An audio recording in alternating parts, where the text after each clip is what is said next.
I, female 31, gave birth to my beautiful son a week ago. Unfortunately, there were some complications, so I was only released yesterday.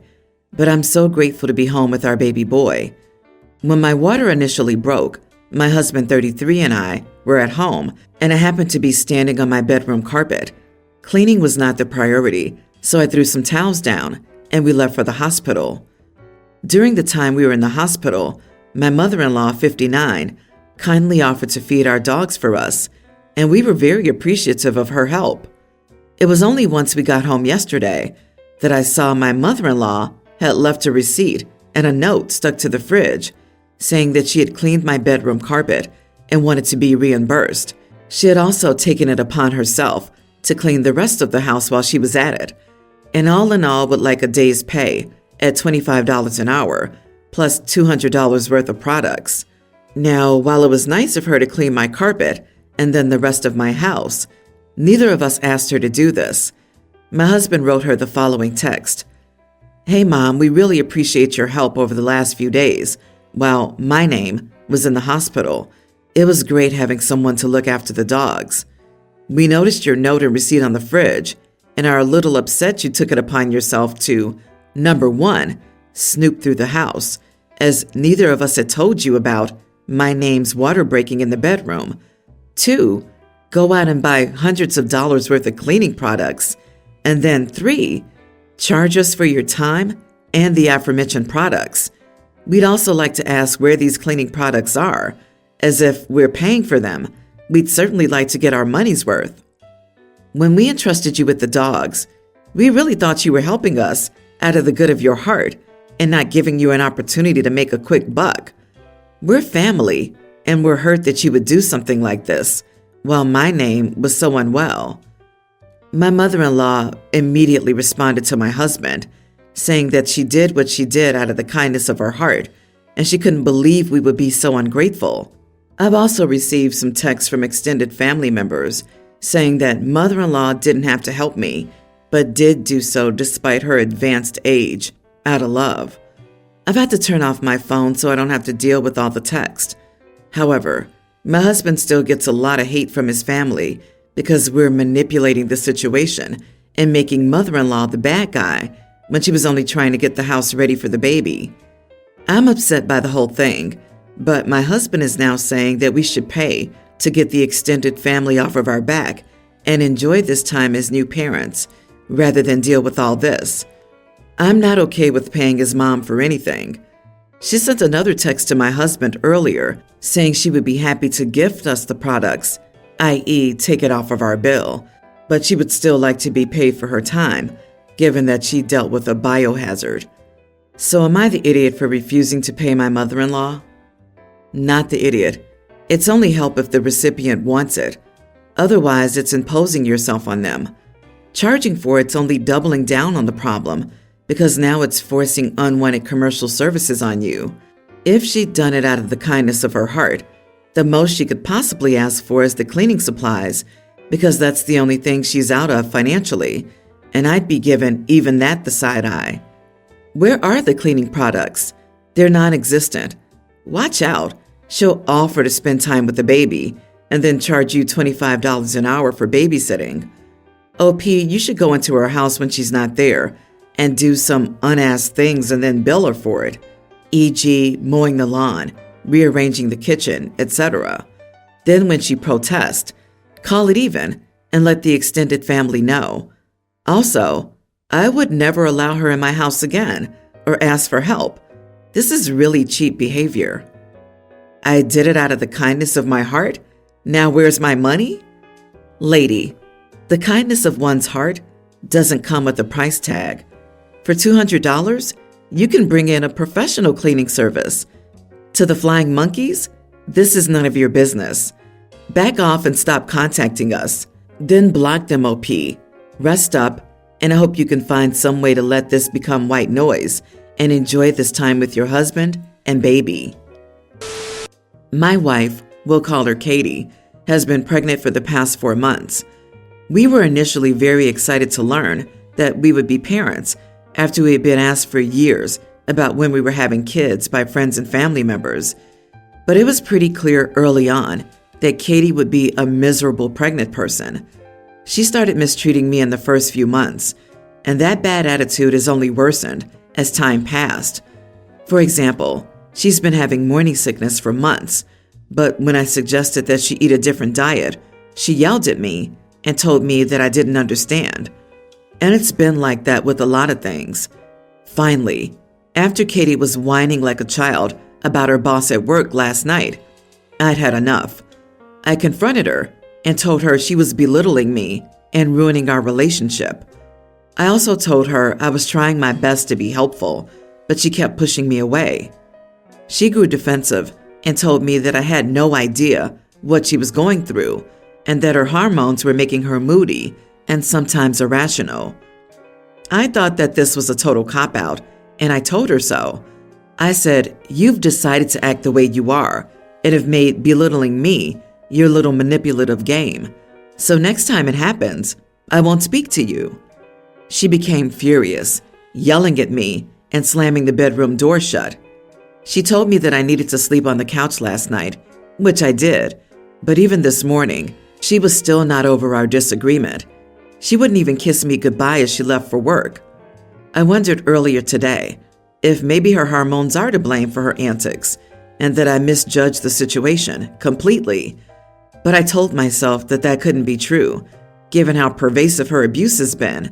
I just want to convince her that we need to be a strong couple once the child is born, but I can't seem to get through to her. I want my old wife back. Am I the idiot? Edit. Examples of Katie's belittling. She knows that I have a hard job and that I want to relax and unwind when I get home, yet she wants to complain about her job. She clearly doesn't care about my time spent relaxing by watching TV or playing video games and wants to make it all about her. I don't feel as though I'm being listened to when she does stuff like this. Seriously? God forbid your wife wants to talk to you after work. You are prioritizing video games and TV above your pregnant wife. Oh, buddy, you're so not ready to be a parent. Get over yourself. Grow up. Do better for your wife and child. Yep, you are the idiot, OP. It's clear that your definition of abuse and mistreatment is daring to have feelings and problems when you'd rather be playing video games and not appreciating condescending, useless advice. Good luck with your impending divorce. Oh boy, so it's abusive for her to have morning sickness and complain about her boss? Dude, I'm sorry you're no longer allowed to be the only whiny child in your relationship. She's not mistreating you. She's going through something, which makes her life extremely uncomfortable right now. You should be supporting her now, not the other way around. And I think you don't even know how morning sickness works. I'm an 18-year-old female. My older sister's 26. We're half-sisters as we share the same dad. We're the only kids to our dad. Our dad and her mom were once married. I wasn't born, obviously. And when they divorced, my sister lived with her mom 99% of the time. She grew up 4 hours away from us. I only saw her a week out of the year growing up. She would attend some holidays with our dad's side of the family. Once she graduated high school 9 years ago, she lived with our dad, and I was seeing her all the time. That's when we built our relationship. Our mom and dad live in the same city, so I've always lived 50-50 with my parents. We have an aunt and uncle on our side that I grew up with. Since I was 6, I've been staying summers with them out of state until this year. They also have a son that I'm 2 years apart from. They tried to have my sister for summers when she was a child, but because of whatever, she never got to. Over the past 9 years, my sister's finally been around enough, just like I've been my whole life. I graduated this year and at a party our dad's side attended. My uncle, our dad's brother, booked a trip for us to go to Hawaii, his family and me, and I didn't know my sister didn't know. I didn't want to bring it up at all. When our cousin brought it up at my party, my sister asked, "You guys are going to Hawaii?" And it became awkward as heck. Our uncle and our aunt kind of rushed into a room, and I just quickly said, "Yeah," and walked away from the topic. I saw my aunt take her into her room and talk to her. I didn't know what they spoke about, nor did I ask, until my sister reached out to me yesterday. Basically, she said she's had time to think about that day and said her aunt told her that she's an afterthought because they didn't get to build a relationship with her when she was young, and because of lost time, things are the way they are. My sister told our aunt that since she's been around the family more now, it's ridiculous that she's excluded over such a thing she had no control over. She told me that she doesn't appreciate them playing favorites, excluding her, and making excuses. Also, she didn't care about not going to Hawaii. It's the point. When they claim they wish they were closer to her. She said they're potentially putting a wedge between us by doing things like this, and that I should know how she feels as her sister.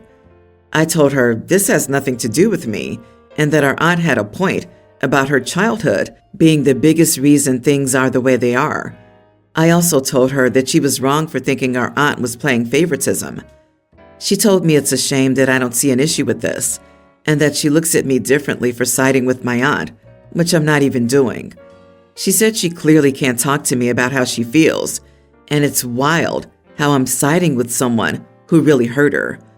Ugh, it's just drama. Am I the idiot? You are the idiot, and your aunt and uncle are even worse. Per your post, as soon as she was old enough, your sister seems to have done her best to get to know her dad's side of the family and has been around for the last 9 years. Not 9 months, 9 years. She's lived with your dad and created what she seemingly thought was a good relationship with you and the rest of that side of the family. It's incredibly cruel to leave her out of things and say things like, "Gosh, we really wish we were closer to you. And of course, having you join us on a family holiday to Hawaii would help that a lot, but no, sorry, not inviting you." Don't be surprised if she drops out of your life entirely. Then again, you sound like you wouldn't care. In fact, the only person who isn't an idiot here is your sister. You're one for undermining her feelings. That's a crappy thing to do. Your aunt and uncle are one for holding her childhood against her. She had no control over where she spent her time, but she gets blamed and is told she's an afterthought? What the actual heck? Your dad is the biggest idiot of all. He failed her. He failed to be a father to her. You can't be a decent parent if you only see your kid 1% of the time. I am so tired. My son, Teen, has been intentionally messing up all his chores.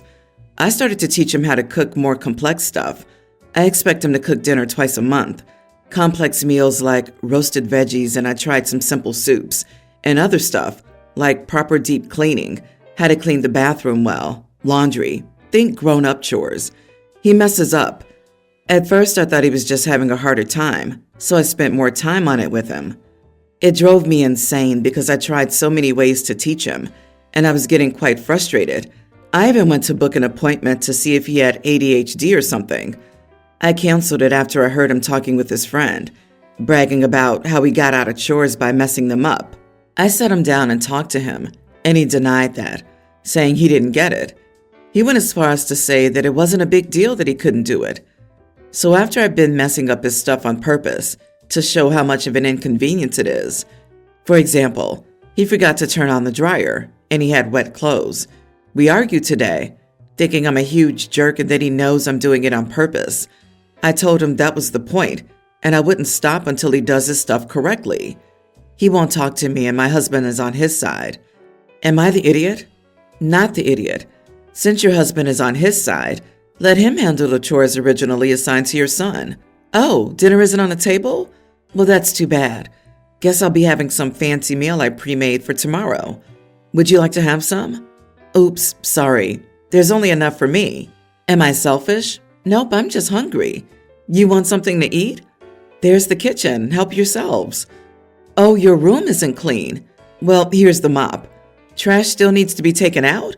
Gosh, the smell in your room must be horrendous. You didn't clean the bathroom? Yeah, I figured you had a number 2. The smell made it quite obvious. Your laundry isn't done. How so? When the washer and dryer are right here.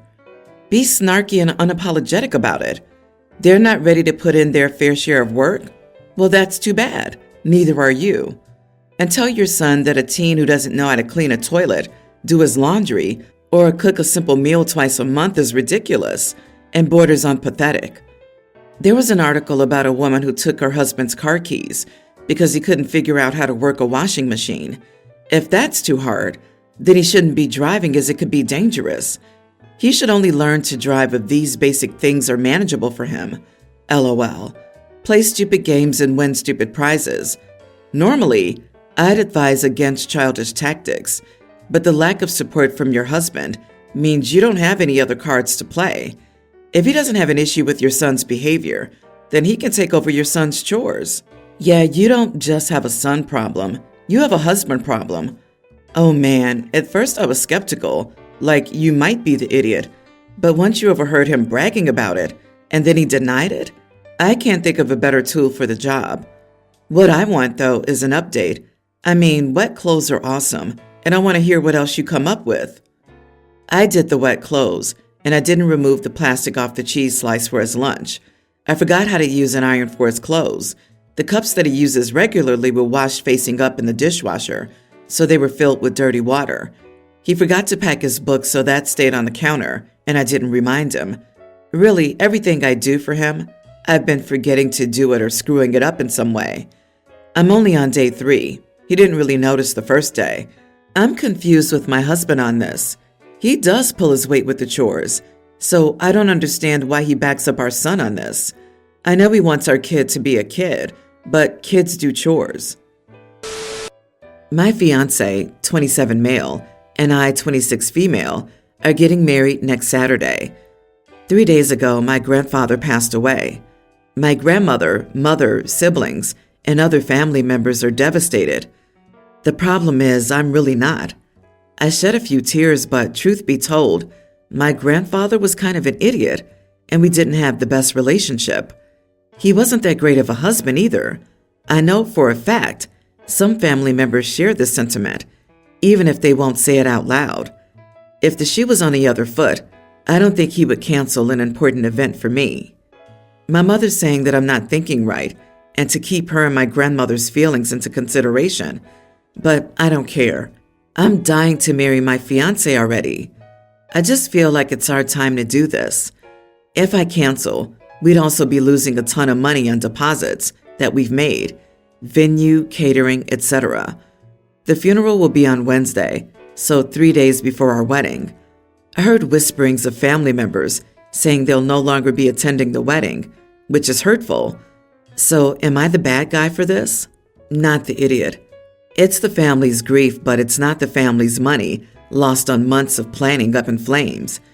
I'm sorry that this happened so close to your big day. Anyone who isn't going to attend would just put a damper on the occasion. Let them have their space and celebrate your love and peace. Everyone will show up for the wedding because they all knew he was kind of an idiot. The wedding will give them an excuse to put him in the past. People play BS games about the dead. There must have been some good in him. I got that played to me about my mother, who was mentally ill and physically and emotionally abusive. Everyone is glad she's long gone. Your mother's not thinking right because she knows full well that he was an idiot. This is you and your fiancé's day, not a dead idiot day.